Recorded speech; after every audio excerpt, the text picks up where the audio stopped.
Coronavirus summit in regione, l'assessore alla sanità Lanzarin, attivate la task force con l'apporto di tutte le strutture sanitarie. Obiettivo dare risposte immediate negli eventuali casi sospetti. Nel giorno della memoria la polemica esplosa a Conegliano dopo un post dell'assessore Sonia Colombari spinge prefetto e vescovo di Treviso ad un monito per la politica. Giorno della memoria, commemorazione in tutta la Marca, il ricordo dei familiari dei trevigiani internati nei campi di prigionia. Intanto, dopo il caso De Checchi, il sindaco Conte chiarisce: a Treviso nessuna via ad Almirante. Non passava le dosi ai suoi clienti, le lanciava per eludere i controlli. Pusher, 24enne nigeriano, arrestato dai carabinieri in una delle zone calde del centro, vicolo Fiumicelli. Insediato stamani il nuovo CDA alla guida dell'ISRA, ufficializzato il nome di Mauro Michelon alla presidenza dell'Istituto per ricovero e assistenza degli anziani. La tragica scomparsa di Kobe Bryant è il cordoglio del mondo sportivo trevigiano per la leggendaria stella NBA. Riccardo Pittis e le sue gesta immortali, spero in un lungo applauso per lui. A Montebelluna la storia di Paolo Carinato, che ha festeggiato i suoi 90 anni dietro il bancone del suo negozio alimentari dove lavora da ben 76 anni. Questi i titoli dell'edizione trevigiana dei telegiornali di Antenna 3. Buonasera e ben ritrovati. Apriamo dunque parlando di coronavirus, perché la Regione dichiara la mobilitazione generale contro la polmonite provocata dal virus in Cina. L'assessore alla sanità ha diffuso gli aggiornamenti alla circolare ministeriale e una nota informativa a tutte le aziende sanitarie e ospedaliere venete. Una task force regionale con l'apporto di tutte le strutture sanitarie, in particolare le unità di malattie infettive, i laboratori di microbiologia ed i dipartimenti di prevenzione. La Regione Veneto segue con grande attenzione l'evoluzione della polmonite da coronavirus in Cina e sta mettendo in campo tutte le misure di prevenzione e contrasto del contagio. Abbiamo già dato mandato a tutte le singole aziende, ai reparti di malattie infettive, ma anche ai dipartimenti appunto di prevenzione, di munirsi. Seguiranno delle comunicazioni formali e delle circolari sui comportamenti da tenere. Verranno coinvolti tutti gli attori, quindi penso anche ai medici di medicina generale, che sono quelli che potrebbero venire in contatto con i propri pazienti, e quindi ci sarà una campagna di informazione e sensibilizzazione collettiva, ma senza fare nessun allarmismo. Nell'eventualità si dovessero presentare casi sospetti, il centro regionale di riferimento sarà nell'azienda ospedaliera di Padova. Oltre che per eventuali situazioni gravi, quest'ultima sarà anche il punto di indirizzo in Veneto per il numero verde 1500 attivato dal Ministero della Salute. Quali sono le indicazioni che vengono date alle ULSS? Ma le stanno abbozzando in queste ore l'ufficio prevenzione della Regione del Veneto, che sono quelle che derivano dalle indicazioni che ci stanno arrivando dal Ministero della Salute, che ha costituito una task force nazionale. Noi faremo altrettanto a livello regionale, in modo poi da coordinare i lavori all'interno delle singole aziende sanitarie, sulle indicazioni che sono anche arrivate dall'OMS. La mobilitazione anticoronavirus in Veneto è avviata, ma dall'assessorato alla sanità si chiede anche di evitare inutili allarmismi. Sappiamo che il Veneto ha una forte vocazione turistica, per questo insomma ci stiamo preparando per ogni eventualità, però ripeto, insomma, la situazione è sotto controllo. E adesso la polemica è esplosa a Conegliano dopo un post dell'assessore Colombari che ha pubblicato una frase e la foto di Mussolini. Sulla vicenda intervengono il prefetto e il vescovo di Treviso, che invitano chi ha un ruolo pubblico a pesare le parole sui social. Ritengo che invece, come dire, specialmente con i messaggi social che possono essere anche equivocati magari al di là di quella che è la volontà di chi li posta, di chi li fa, è meglio avere una grandissima cautela, specialmente quando si rivestono cariche pubbliche. Nel giorno della memoria un invito da parte del prefetto di Treviso Lagana a chi ricopre ruoli istituzionali nel prestare attenzione quando si affida un proprio pensiero ai social. Negli ultimi tempi sono stati diversi casi di esponenti politici finiti nella bufera per un post su Facebook, con la conseguente cancellazione del messaggio e le scuse dell'autore. L'ultima in ordine di tempo a finire nell'occhio del ciclone è l'assessore del comune di Conegliano, Sonia Colombari, che sulla sua pagina ha pubblicato la frase: «Il tradito potrà anche essere un ingenuo, ma il traditore rimarrà sempre un infame», e accanto la foto di chi la pronuncia, ovvero Benito Mussolini. Inevitabili le reazioni dell'opposizione, che per voce del capogruppo PD in Consiglio Comunale Alessandro Bortoluzzi chiede le dimissioni dell'assessore. La diretta interessata interessata affida ad una nota la sua posizione. Ho condiviso un post nel mio profilo Facebook privato e visibile solo agli amici. Purtroppo l'attenzione degli amici si è focalizzata sulla foto dell'autore del pensiero e non sul valore della fedeltà, scrive la Colombari. Chi mi conosce apprezza i valori che amo trasmettere attraverso le mie azioni, sempre con l'obiettivo dell'inclusione sociale. Fortemente respingo qualsiasi riferimento a persone, sia dal punto di vista politico che umano. Quando ho condiviso il post ero molto concentrata sul valore della fedeltà, per pensare che qualcuno interpretasse un pensiero cristallino e lo tramutasse in un'offesa nei confronti di colleghi da un lato e vittime di genocidi dall'altro. Oggi, prosegue l'assessore, si celebrerà la giornata della memoria. La mia memoria andrà a quanto da me vissuto con commozione a Mauthausen durante i viaggi del 2018 e 2019. Concludo invitando tutti a pregare per le vittime dei genocidi e stermini di massa di tutti i tempi. Intanto anche il vescovo di Treviso, Monsignor Tomasi, chiede a chi ha un ruolo pubblico di prestare attenzione alle parole. Chi è personaggio pubblico ha sempre la responsabilità di pesare le sue parole, questo capita a tutti, capita a me, capita a tutti quanti. No, la cosa importante è davvero sapere che quando si parla si mette in gioco se stessi, non è semplicemente battere due parole sulla tastiera, è comunicare se stessi. Non ci sarà nessuna via Almirante a Treviso, a dirlo il sindaco della città Mario Conte, dopo le polemiche innescate da alcune dichiarazioni del suo vice Andrea De Checchi. Ai nostri microfoni il primo cittadino spegne la polemica.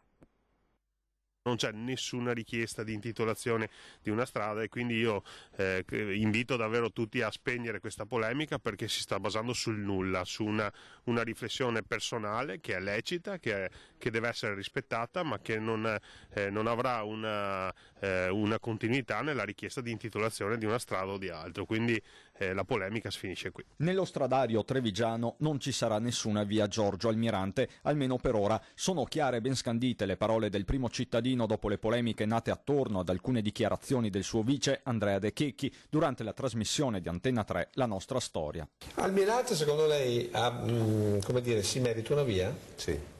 Assolutamente sì. Parole che non sono passate inosservate nei giorni in cui a Verona il dibattito si è infiammato dopo la titolazione di una via proprio allo storico leader del Movimento Sociale Italiano, scelta che la senatrice Liliana Segre, diventata simbolo della Shoah in Italia, ha subito bollato come incompatibile con la sua cittadinanza onoraria concessa sempre dal comune scaligero.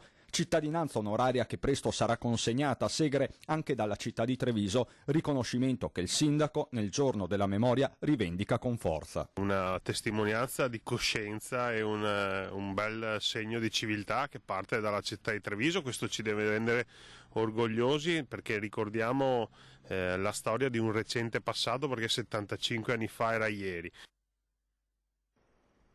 Post razzisti o discriminatori, addirittura apologia del fascismo. Il Partito Democratico Trevigiano lancia da oggi il presidio democratico.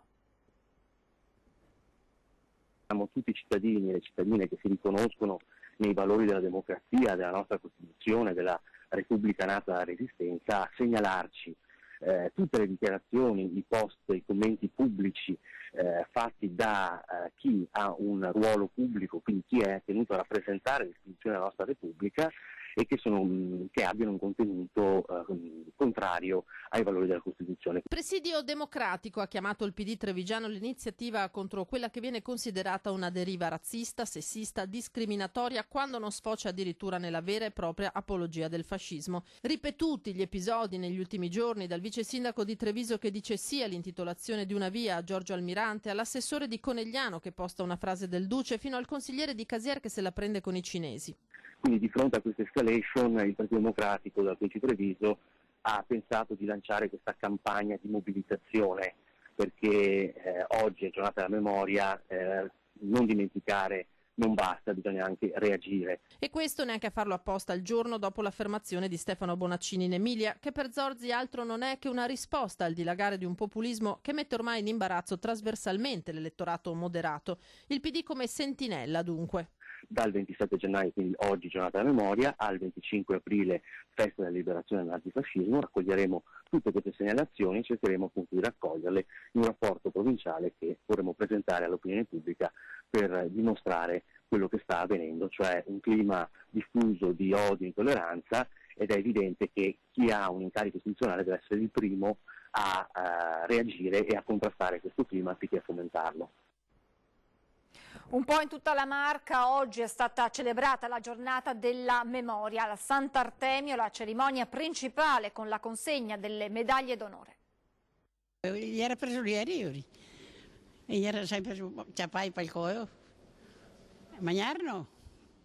E mangiava erba o qualche cosa che portava qualche cosa da mangiare. Meglio che si attenti perché sennò mi tenga era che... Maria Zago ha 94 anni e ricorda così il dramma vissuto dal marito Ermenegildo, prigioniero di guerra negli anni del nazismo. A lui e a tanti altri trevigiani che non ci sono più se non attraverso figli e nipoti, le autorità di Marca hanno consegnato le medaglie d'onore al Sant'Artemio davanti a tanti sindaci e studenti. Ermenegildo tornò a casa nel 48 e sposò la sua Maria, ma per tutta la vita convisse con un grande dolore. Molto spesso papà raccontava di quello che ha vissuto e con tanto dolore sicuramente. Non amava guardare i film di guerra che per lui erano una cosa tristissima. Era sempre molto triste anche quando raccontava queste cose. Voleva farci sapere perché voleva che sapessimo. Storie di uomini e di territori come a Zero Branco, dove furono 220 militari fatti prigionieri al fronte. A loro il comune ha dedicato una minuziosa ricerca. Circa una decina sono morti all'interno dei lager per stenti durante la prigionia. Tante le iniziative nella Marca come all'Istituto Vesta di Treviso, dove è stata posizionata una pietra d'inciampo accanto alle storie dei deportati trevigiani. Per la preside Renata Moretti la buona notizia è che le nuove generazioni sono sensibili a quei fatti. Sono molto contenta del loro atteggiamento, un atteggiamento consapevole. Consapevolezza e memoria. Per non dimenticare, è doveroso esserci. Voltiamo pagina, parliamo dell'allarme smog a Treviso perché scatta il livello arancione. Dopo il superamento dei 4 giorni consecutivi di PM10 sarà interdetta la circolazione sempre dalle 8:30 alle 18:30 alle vetture alimentate a benzina Euro 0 e Euro 1, veicoli a gasolio Euro 0, 1, 2, 3 ed Euro 4 e ancora i veicoli commerciali a gasolio Euro 0, 1, 2 e 3, oltre ai ciclomotori e motoveicoli Euro 0. È prevista una serie di deroghe per facilitare l'utenza e le attività produttive e commerciali. Non passava, siamo alla cronaca, non passava le dosi ai suoi clienti ma le lanciava. È un pusher 24enne nigeriano arrestato sabato dai carabinieri. Dopo un brevissimo contatto con il cliente da cui riceveva la richiesta, lanciava la marijuana sotto i portici di vicolo Fiumicelli dove veniva recuperato dall'acquirente, tecnica che non gli ha evitato il carcere. Intanto sia ieri che oggi per potenziare i servizi di prevenzione tra Treviso e la cintura urbana da Mestre sono arrivati militari con addestramento e attrezzature particolari.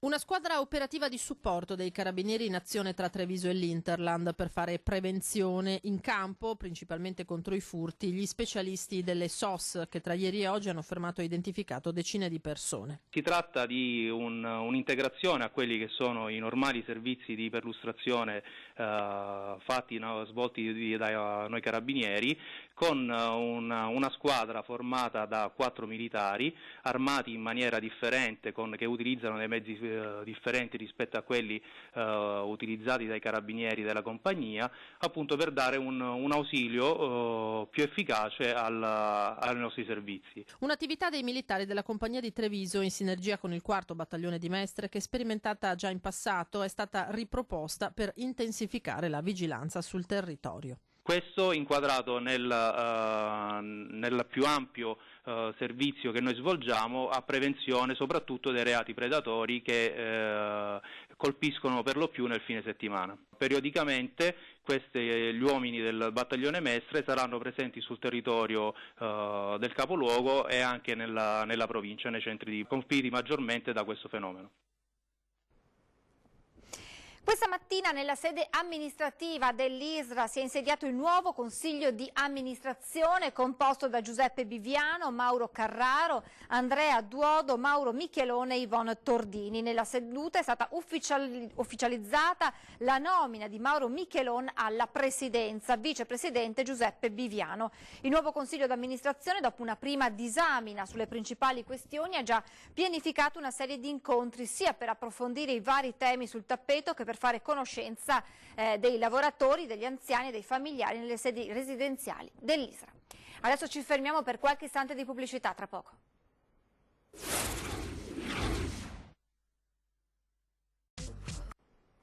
Rieccoci in diretta per parlare della tragica morte di Kobe Bryant, che ha lasciato un segno anche nel mondo sportivo del basket trevigiano, a partire da alcuni dei suoi grandi ex campioni.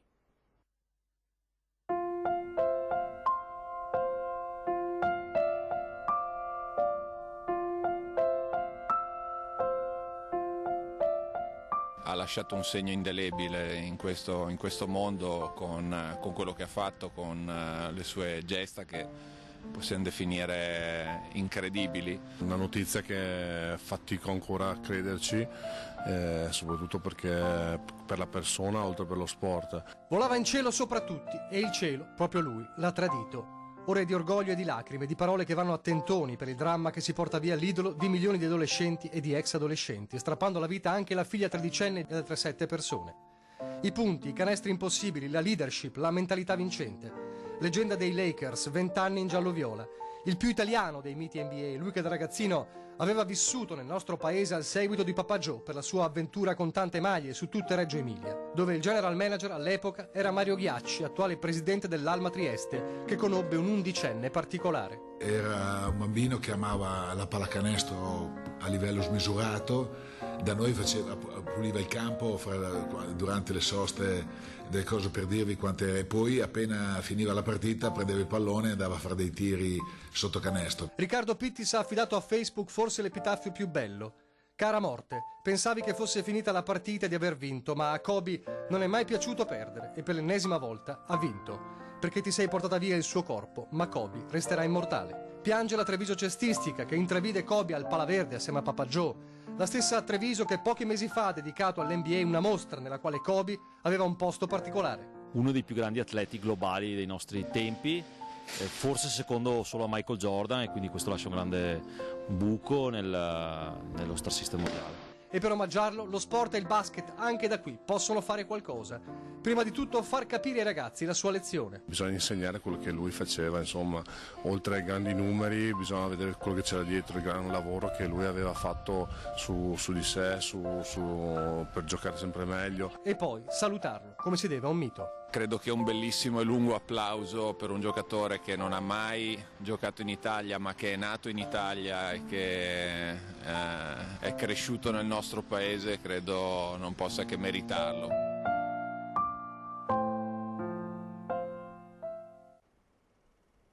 E in un giorno triste per il basket, con la morte di Bryant, un sorriso per la De Longhi Treviso che torna alla vittoria dopo 5 sconfitte consecutive. Ieri 86-75 al Palaverde contro Pistoia per gli uomini di coach Menetti. Allora sentiamo le sue parole nel post partita. Grandi complimenti ai miei giocatori, perché al di là della vittoria è un gruppo di ragazzi che ha lavorato, lavora sempre molto duro, ha lavorato con grande fatica e soprattutto un gruppo che ha veramente sofferto in questo periodo dove non stavamo trovando le vittorie. È ritornato fuori un po' il problema, per chi non ci ha seguito, che noi abbiamo vinto un po' tutto l'anno, nel senso che noi abbiamo giocato più o meno queste partite un po' dominandole in tutta la nostra stagione. Parlo anche solo con delle dirette concorrenti, ma parlo anche con delle squadre come la Virtus, come altre squadre molto forti. E poi dopo abbiamo questo problema che ancora non siamo riusciti a risolvere, ma grazie a Dio oggi invece ce l'abbiamo fatto, di subire delle rimonte molto velocemente e un po' buttare via tutto quello che abbiamo fatto. È un po' una nostra caratteristica, un nostro difetto su cui ancora dobbiamo lavorare tanto. Dobbiamo solo avere ancora più presente dopo questo periodo come è difficile il nostro obiettivo principale. Ecco, se ne prendiamo atto, al di là di chi incontreremo domenica prossima, dobbiamo avere questa consapevolezza e questa forza di non voler tornare in un momento difficile come quello che abbiamo vissuto. E adesso la storia di Paolo Carinato di Biadene, che ha compiuto 90 anni lavorando dietro al bancone del suo negozio di alimentari, come fa ogni giorno ormai da 76 anni.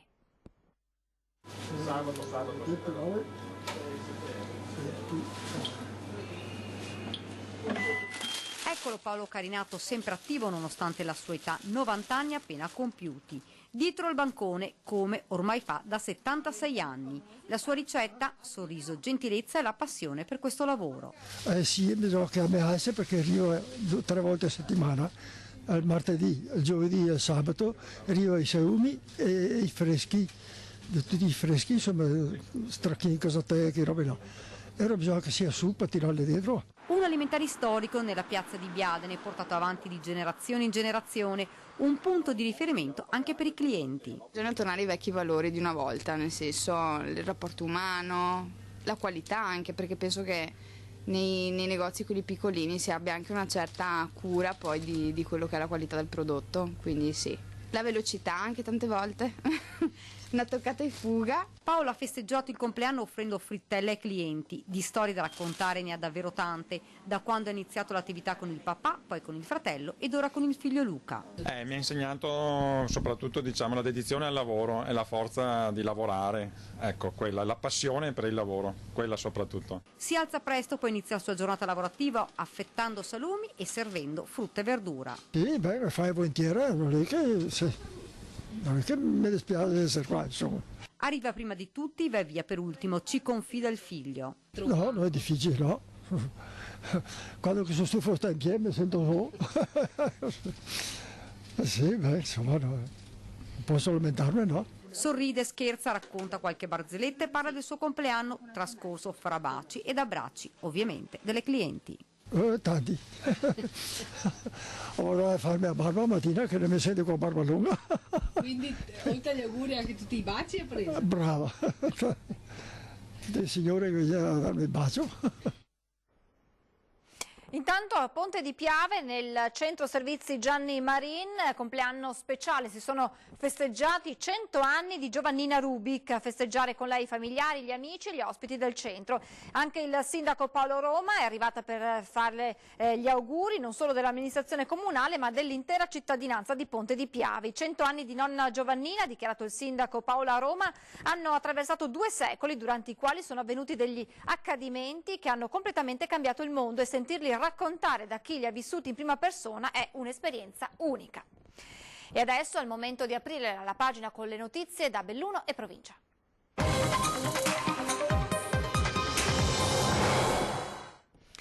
I giovani protagonisti della giornata della memoria in il ricordo della Shoah, celebrazioni intense e commoventi in prefettura a Belluno. L'auspicio, ha detto la prefetta Adriana Cogode, è che non debba mai interrompersi la consegna della memoria e del sapere. I giovani hanno analizzato elementi e cause del totalitarismo e ne hanno individuato le parole: antisemitismo, razzismo, demonizzazione, propaganda, manipolazione, forzatura delle leggi, corruzione, illegalità. Lo hanno fatto presentando ad un folto pubblico che li ha ascoltati in silenzio nella sala Zanardelli a Palazzo dei Rettori le loro ricerche, le loro riflessioni sul significato della giornata della memoria. Ereditiamo la speranza di coesione, di concordia e di pace, hanno detto, e a loro simbolicamente la prefetta Adriana Cogode ha consegnato il testimone della memoria e del sapere. Sono loro che adesso insegnano a noi il significato della memoria e secondo me li dobbiamo ascoltare. A mio avviso stanno per diventare loro i nostri maestri da questo punto di vista, la nostra guida, perché noi adulti dobbiamo stare anche molto attenti.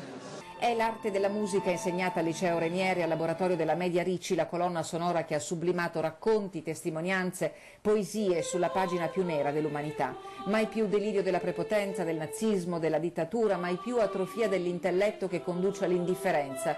Per questo è importante perpetuare la memoria, che è necessaria perché è necessario essere richiamati alla responsabilità. 1000 a Belluno gli internati nei lager, senza contare gli oltre 5.000 soldati che dopo l'armistizio del 1943 si rifiutarono di andare a combattere con i tedeschi. La provincia dopo il 9 settembre divenne la propagine del Reich tedesco. Qui fortissima fu la resistenza, pagata con la vita da intere comunità letteralmente svuotate, tra loro anche Luigi Fagherazzi, internato per 2 anni a Dresda. Suo padre cosa raccontava?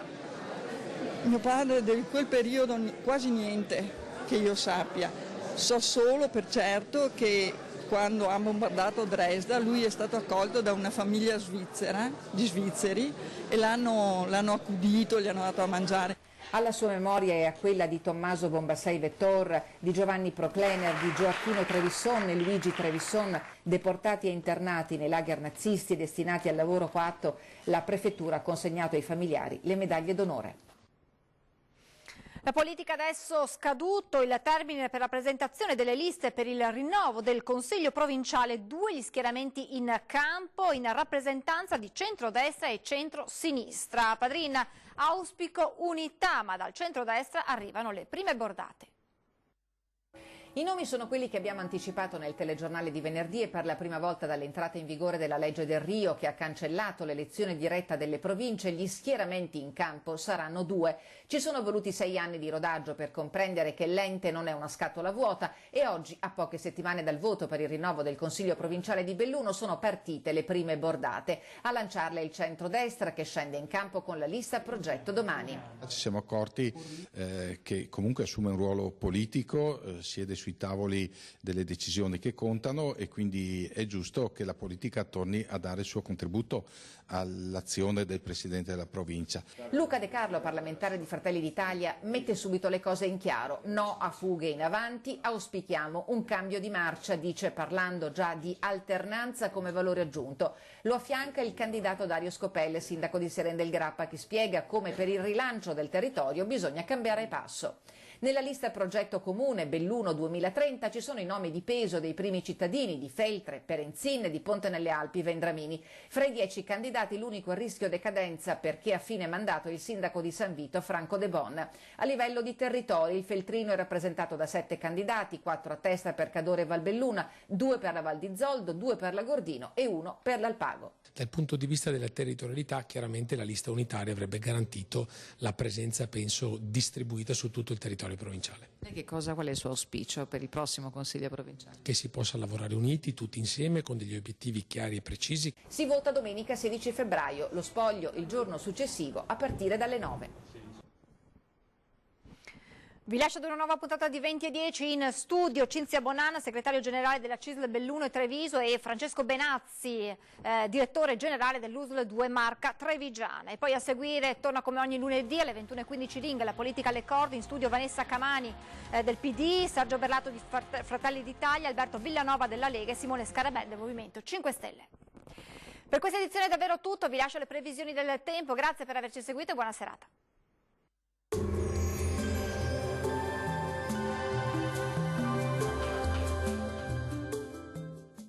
Isola i cassonetti delle tapparelle con Isola Tutto. Il kit fai da te che elimina spifferi e rumori e fa risparmiare. Isola Tutto De Faveri. Bentrovati al meteo. Una perturbazione atlantica causerà un tempo piuttosto incerto sulle nostre regioni. Il dettaglio di martedì 28 gennaio.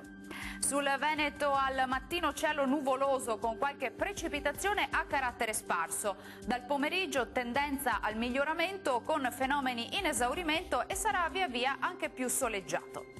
Temperature minime tra -1 e 4 gradi, massime tra 9 e 13 gradi all'incirca.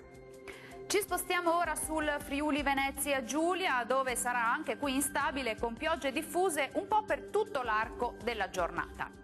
Temperature minime tra lo 0 e i 5 gradi, valori massimi oscillanti invece tra i 9 e i 12 gradi. Poche novità sul Trentino Alto Adige, spiccata variabilità anche qui con locali nevicate sopra i 700 metri, andrà un po' meglio a partire dal pomeriggio. Temperature minime intorno a -1 grado, massime intorno a 11-12 gradi circa. Dal meteo di Antenna 3 per ora è tutto, grazie per l'attenzione e arrivederci.